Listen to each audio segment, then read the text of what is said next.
Hello friends, welcome to chem guide channel. आज हम Faraday का सेकेंड लॉ पढ़ेंगे। When same quantity of electricity is pass through the same solution of different electrolytes then mass of metal deposit its equivalent weight. ये तीन हमने ले लिया container. इस पहले कंटेनर में मास W1 और इक्विवेलेंट वेट E1, इसमें W2, इसमें W3 और equivalent weight E1, E2, E3 ले लिया। और इसमें अगर सेम टाइम पे करंट फ्लो हो रहा है तो उसमें मास जो होगा डायरेक्टली प्रोपोर्शनल होगा इक्विवेलेंट वेट के। तो वही हमने लिखा है, when same quantity of electricity is pass through the same solution of different electrolyte then mass of metal deposit its equivalent weight. तो W is directly proportional to E। ये formula कब use होगा? For same charge I into T। ये formula इसके लिए apply होगा। तो W is directly proportional to E है, तो W बराबर हम क्या लिखेंगे? Constant into E। W बराबर कांस्टेंट इंटू E, तो W अपॉन E बराबर कांस्टेंट होगा।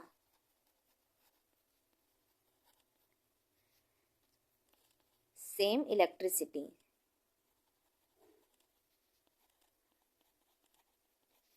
तो W1 upon E1 is equals to W2 upon E2। Then W1 upon W2 is equals to E1 upon E2। इसको बॉक्स में बंद करेंगे। ये फॉर्मूला कब अप्लाई होगा? व्हेन सेम चार्ज जब सेम होगा तब। तो यहाँ लिख लो फॉर सेम चार्ज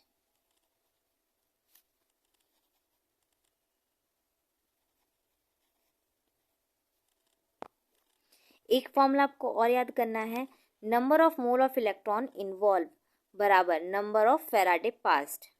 जैसे Zn2 पॉजिटिव, इसने 2 इलेक्ट्रॉन लूज किया है, तो उससे क्या बन रहा है? Zn। तो हमने यहाँ पे +2 इलेक्ट्रॉन ऐड कर लिया। Zn2 positive +2 electron, it gives Zn। तो यहाँ पर 1 मोल है, इलेक्ट्रॉन के कितने मोल हैं? 2, और Zn पॉजिटिव 1 मोल। तो यहाँ पर हमने पढ़ा था number of mole of electron involve बराबर नंबर ऑफ फैराडे पास्ट। तो इलेक्ट्रॉन के कितने मोल? 2 मोल हैं, तो charge pass is equal to कितना होगा? 2 फैराडे। इसी तरह से हम दूसरा एग्जाम्पल लेंगे, कॉपर पॉजिटिव से बन रहा है कॉपर। तो यहाँ पर कितने इलेक्ट्रॉन की कमी है? 1 इलेक्ट्रॉन, तो यहाँ पे +1 इलेक्ट्रॉन। तो यहाँ पर चार्ज कितना होगा? इसका 1 मोल, ये भी 1 मोल, कॉपर के पास भी 1 मोल। तो चार्ज पास कितना होगा?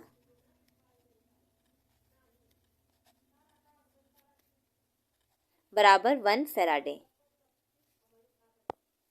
और 1 फैराडे हमने पढ़ा था, 1 फैराडे बराबर 96487 कूलाम। पिछली वीडियो में हमने ये पढ़ा था। 1 Faraday is charge present on 1 mole of electron. तो 1 फैराडे बराबर 1 मोल ऑफ इलेक्ट्रॉन, 1 मोल पे जो इलेक्ट्रॉन होगा उसके चार्ज के बराबर होता है। तो इलेक्ट्रॉन के 1 मोल के लिए चार्ज कितना हो? इलेक्ट्रॉन का 1 मोल कितना? तो 1.6 इंटू 10⁻⁻⁻⁰ और मल्टीप्लाई कर देंगे 6.022 इंटू 10⁻23 चार्ज। तो 1 Faraday is equals to 96487 coulomb आएगा। From Faraday first law W is equals to, कल हमने फैराडे का फर्स्ट लॉ पढ़ा था, W is equals to ZIT। तो W1 upon W2 is equals to Z1 IT upon Z2 IT। IT से IT cut जाएगा और बचेगा क्या? W1 upon W2 is equals to ZIT। तो इसे मान लो आप सेकेंड लॉ, और अभी फैराडे का जो फर्स्ट लॉ पढ़ा था उसको मान लेंगे सेकेंड इक्वेशन, और इसे मान लेंगे हम फर्स्ट इक्वेशन। इन दोनों को कंपेयर करें तो क्या इक्वेशन बनती है? W1 upon W2 is equals to E1 upon E2 is equals to Z1 upon Z2 for same charge. ये याद रखना, फॉर सेम चार्ज, ये बार बार रिपीट कर रही हूँ फॉर्मूले में, याद रखना है फॉर सेम चार्ज के लिए ही यूज होगा। W1 upon W2 is equals to E1 upon E2, या फिर लिख सकते हो Z1 अपॉन Z2। जैसा मैंने कल कहा था कि हम आगे कुछ फॉर्मूला भी पढ़ेंगे ताकि साथ साथ फॉर्मूले भी याद हों। तो आपको कुछ फॉर्मूले याद रखने हैं। तो सबसे पहला फॉर्मूला आपको याद रखना, R is equals to rho L upon A। इसके बारे में भी मैं आपको बताऊंगी, बस अभी आपको फॉर्मूला याद करने के लिए कि बेसिकली आपको फॉर्मूला याद हो जाए, एक्सरसाइज आप शुरू कर दो। चलिए स्टार्ट करते हैं। R is equals to rho L upon A।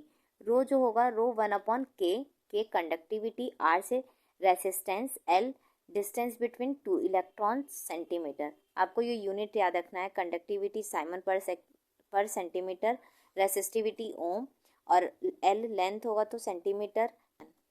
A is equals to area of cross section centimetre square, L/A cell constant centimetre inverse, rho resistivity siemens inverse centimetre या फिर ओम सेंटीमीटर, इसको G0 से भी denote करते हैं, और G is equals to या फिर 1/R कंडक्टेंस।